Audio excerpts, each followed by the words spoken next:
The Soutars Shop is a unique frozen-in-time record of shoemaking in the northeast of Scotland in the early 1900s. The last entry in the ledger was in 1951, and it was another half-century before the building and its contents were given to Burst Community Trust, more or less as it had been left undisturbed.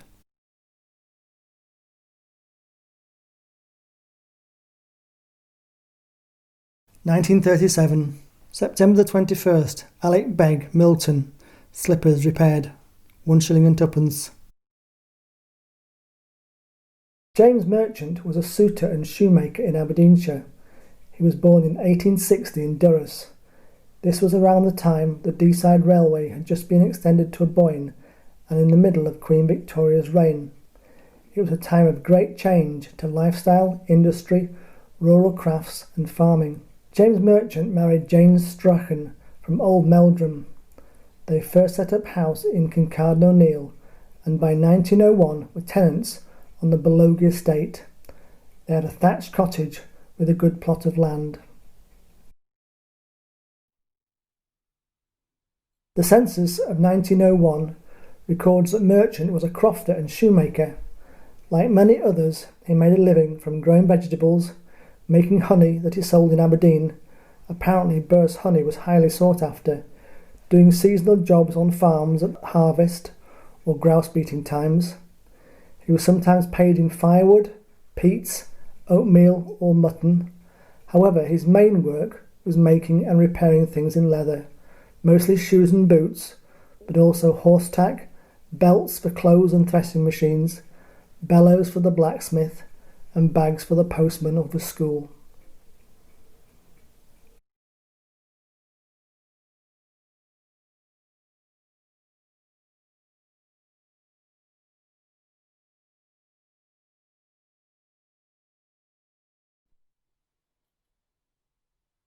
Merchant knew he needed somewhere where he could both make and sell shoes, so he built a Soutars Shop on the croft.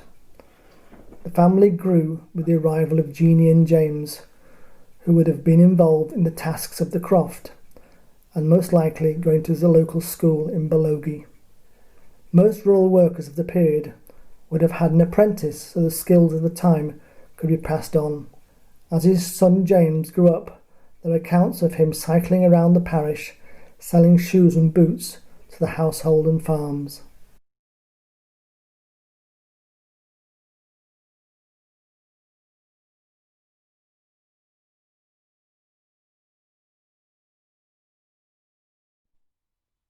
Merchant kept a detailed ledger, a very useful document today, as it records everything he made, sold, mended and charged for.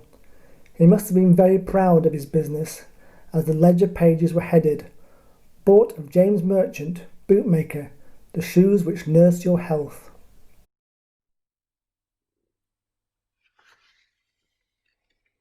September the 21st, Alec Begg, Milton, slippers repaired, 1 shilling and twopence. September 24th, Miss French, new shoes, 10 shillings and sixpence. Willie Burse, toe-on boot, 5p. Mrs. Fowley, Bankhead, girls' shoes, 7 shillings. Peter Smith, Creech, boots repaired, 4 shillings. Reed, Kinminity, boots repaired, 2 shillings and sixpence. Reed has come back again from Kinminity, laces, 5p. Robbie Fraser, new boots, 19 shillings and sixpence. Robertson from Starry Pools, needing some dubbing at 6p.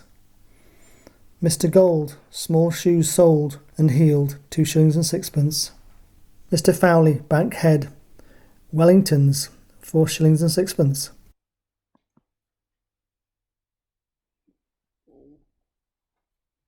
Merchant would have been an important person in the community in the 1900s, as people might only have had one pair of shoes or boots. Local stories talk of him sitting in his workshop, always sitting in the same seat, in front of the fire, a bushy beard covering his face, working away whilst the shoe owner, who needed their shoes for the next day's work, sat patiently waiting for the repair to be complete. He would hold a collection of tacks in his mouth, taking them out to be hammered into a shoe one by one. His small wood-burning stove attracted many a local to come and sit and chat.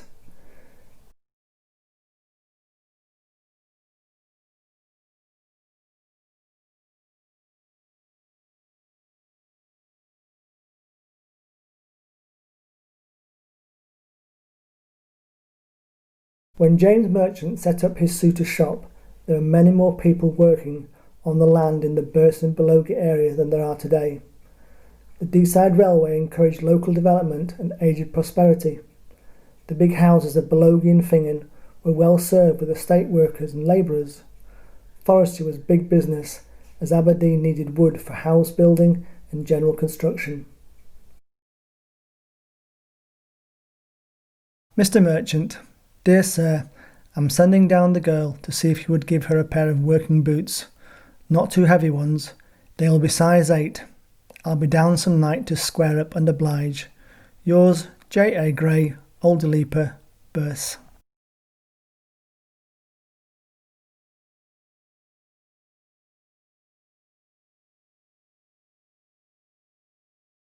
Mr. Merchant, dear sir, the bearer of this, James Bissett, is needing boots. I will see that you're paid. Be as easy with him as you can be, as he is a poor, ill-off loon. Yours truly, Charles Grant, Glencat, Burse.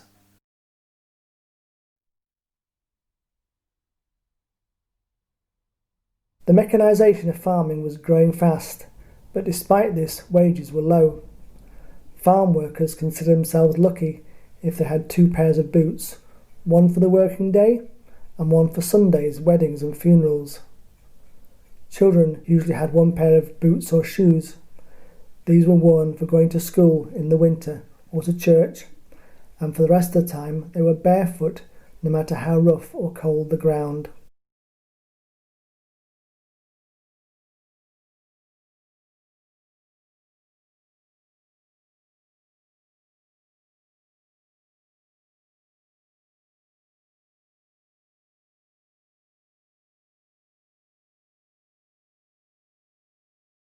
When shoes became too small, they would be passed on to the younger ones. Many couldn't afford to take their shoes to the Souter to be repaired, so money could be saved if shoe mending was done at home. It was quite common for a father to have a shoe last, so new soles could be put on the children's shoes or tackets fixed to his work boots. The ledger was a vital part of the business, as it recorded if something had been paid for or not. At the time, it wasn't uncommon for rural wages to be paid once or twice a year, so often the suitor had to wait quite a while for his money. So in other words, the suitor got paid when the customer got paid, and that might not be for 6 months or even longer.